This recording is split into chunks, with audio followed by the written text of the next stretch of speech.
Since the collapse of North Korea-U.S. talks in Hanoi, U.S. officials continue to up the pressure on the North, saying sanctions on the regime need to be toughened.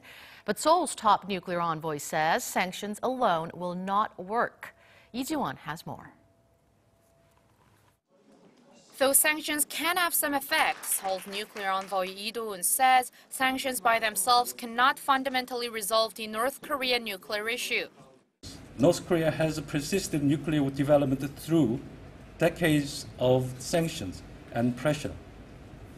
To believe that stronger sanctions and more pressure alone would make North Korea suddenly give up its entire nuclear program is an illusion.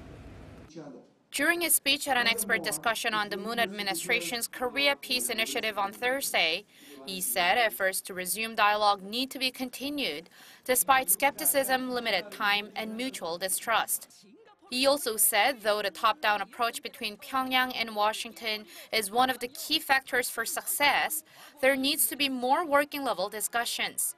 He said one reason for the collapse of the Hanoi summit is that the officials could not fully fine-tune the core issue of denuclearization and its corresponding measures before taking it to their leaders, so Kim and Trump didn't have enough time to close the gap on the specifics. And once the much-anticipated talks resume, Yi said the two sides must obtain early results, large or small. This is also in line with what the presidential advisor Moon Jung-in said at the discussion, that a priming measure is needed to help build more trust between the two sides. And I hope the Chairman Kim Jong-un would allow international inspection of Punggye nuclear test site. That would be one of very positive first moves. And I would say that kinds of activities would give a very positive that kind of activities will send a very positive signal to Washington, D.C. I would argue that the President Trump can reciprocate to North Korea's first moves.